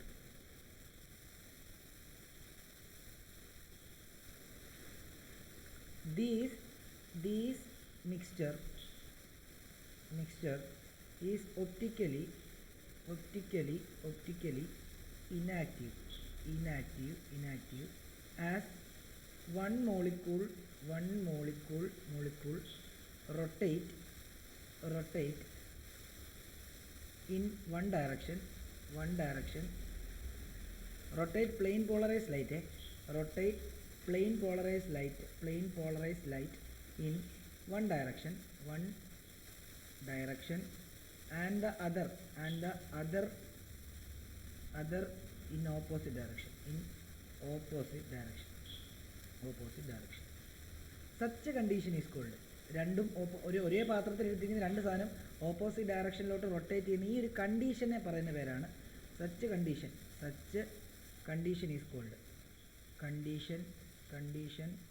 Is called external compensation.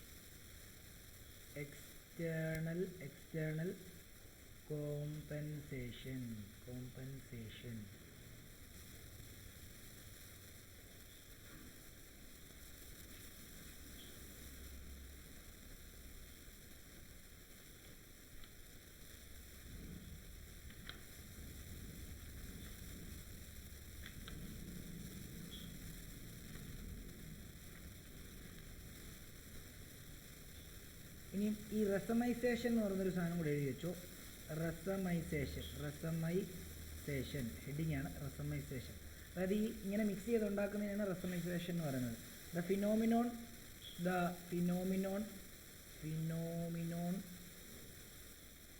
Of conversion of optically active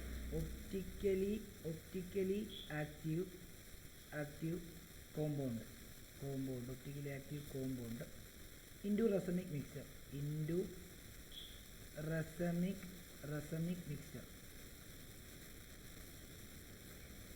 is called racemization.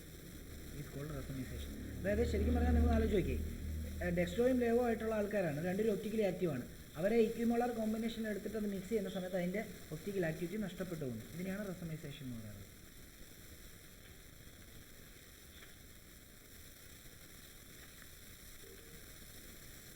രണ്ട് ടേമോടുണ്ട് എഴുതാനായിട്ട്. എഴുതിയോ? മനസ്സിലായോ? അദ്വൈതയ്ക്ക് മനസ്സിലായോ? അഭിരാമിന് മനസ്സിലായോ? ഓക്കെ. അപ്പം രണ്ട് ടേമോട് എഴുതിക്കോ. റിറ്റൻഷൻ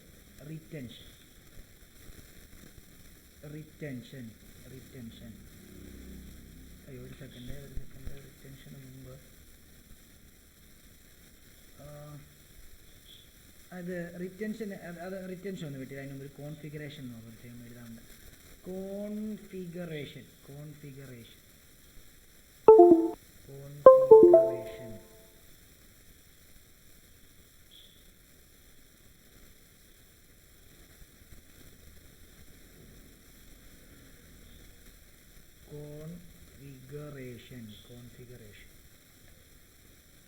അപ്പോൾ അതിനകത്ത് the spatial arrangement of atoms or groups around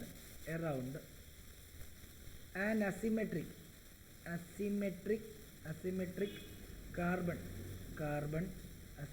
carbon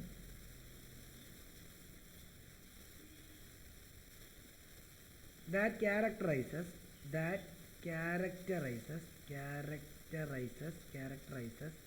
A particular enantiomers, a particular enantiomer എന്ന് പറഞ്ഞാൽ നമ്മൾ പറയുന്നത് ഡെക്സ്ട്രോയോ ലീവോനെ രണ്ടിനെ ഇനാൻഷ്യോമർ എന്ന് പറയുന്നത്. അപ്പം ഇവരുടെ അറേഞ്ച്മെൻറ്റിന് ഇവരെ ഈ സ്ട്രക്ചർ വരയ്ക്കുന്നതിനാണ് കോൺഫിഗറേഷൻ എന്ന് പറയുന്നത്. ഇവരെ ഇപ്പം 2-bromobutane ചിറാൽ കാർബണയൊക്കെ കാണിച്ചുകൊണ്ടുള്ള ഒരു സ്ട്രക്ചർ വരയ്ക്കുന്ന ആ ഒരു സ്പേഷ്യൽ അറേഞ്ച്മെൻറ്റ്, സ്പേസിൽ അറേഞ്ച് ചെയ്യുന്നതിൻ്റെ ആ ഒരു രീതിയാണ്, 3 dimensional സ്ട്രക്ചറാണല്ലോ വരയ്ക്കുന്നത്. അതിനെയാണ് നമ്മൾ കോൺഫിഗറേഷൻ എന്ന് പറയുന്നത്. അത്രയും ഉള്ളത് വേറൊന്നുമില്ല. ഓക്കെ ആണല്ലോ. ഓക്കെ, ഇനി അടുത്തത് റിറ്റൻഷൻ എന്ന് എഴുതിക്കോ. റിറ്റൻഷൻ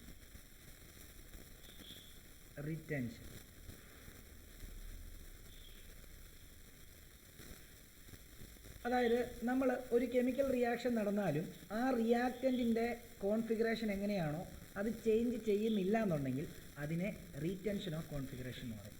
എന്താണ്?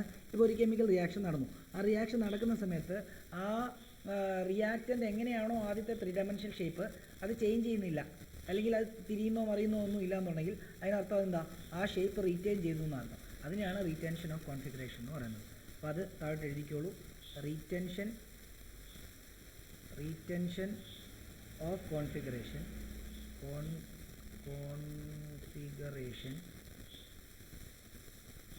is the preservation of integrity of the spatial arrangement,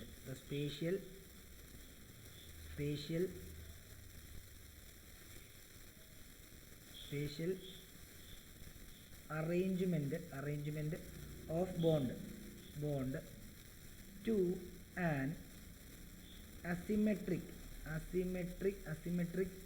center during a chemical reaction. ഒരു റിയാക്ഷൻ നടക്കുന്ന സമയത്ത് ആ റിയാക്റ്റൻ മോളിക്യൂളിൻ്റെ ആ ഒരു കോൺഫിഗറേഷൻ അതേപോലെ തന്നെ പ്രോഡക്റ്റിൽ മെയിൻറ്റെയിൻ ചെയ്യുവാണെങ്കിൽ അതിനെ നമ്മൾ റിറ്റൻഷൻ ഓഫ് കോൺഫിഗറേഷൻ എന്ന് പറയുന്നു. ഓക്കെ ആണല്ലോ. ഈ ഇൻവേർഷൻ ഓഫ് കോൺഫിഗറേഷൻ ഉണ്ട്. അതെന്താ? റിയാക്ഷൻ നടക്കുന്ന സമയത്ത് ആ കോൺഫിഗറേഷൻ തിരിഞ്ഞു പോയി കഴിഞ്ഞാൽ അതിനെ എന്തെന്ന് പറയും? ഇൻവേർഷൻ ഓഫ് കോൺഫിഗറേഷൻ എന്ന് പറയും. അത് ഇതിനൊരു എക്സാമ്പിളും കൂടെ ചുമ്മാ ഒന്ന് എഴുതി വെച്ചാൽ, ഞാൻ ഇപ്പോൾ ഒരു ഉദാഹരണം എന്താ എടുക്കുക? ഇപ്പം ഒരു ഉദാഹരണം എടുക്കേണ്ടത്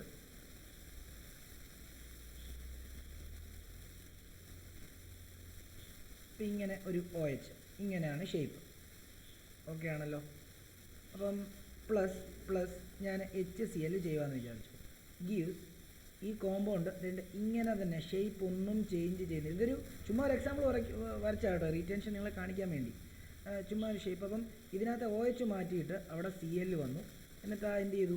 ആ OHൻ്റെ കൂടെ പോയി H2O ആയി. കണ്ടോ? അപ്പോൾ ഇതിൻ്റെ ഷേപ്പും എന്താ? സെയിം തന്നെ. അതിനർത്ഥം എന്താ? ഇത് ഷേപ്പ് റീറ്റെയിൻ ചെയ്തു എന്നുള്ളതാണ്. ഇതിനെയാണ് റിറ്റൻഷൻ ഓഫ് കോൺഫിഗറേഷൻ എന്ന് പറയുന്നത്. ഇനി നമുക്ക് നേരെ മെക്കാനിസം ഓഫ് ന്യൂക്ലിയോഫിലിക് സബ്സ്റ്റിറ്റ്യൂഷൻ റിയാക്ഷനാണ്. അതായത് SN1 SN2 റിയാക്ഷനാണ് നമുക്ക് പഠിക്കാനുള്ളത്. നമുക്ക് അടുത്ത ക്ലാസ്സിൽ പഠിക്കാം. അവിടെ തൊട്ടാണ് പഠിപ്പിക്കാനുള്ളത് അവരെയും. അപ്പോൾ അവിടെ നിന്ന് ഇനിയും എനിക്കൊന്ന് മാക്സിമം ഒരു 1.5 മണിക്കൂർ ഇരുന്ന് കഴിഞ്ഞാൽ ഫുൾ ചാപ്റ്റർ തീർക്കാൻ പറ്റും. അപ്പോൾ എന്നാൽ പിന്നെ ഇന്നിങ്ങനെ നിൽക്കട്ടെ. എല്ലാവരും മനസ്സിലായോ?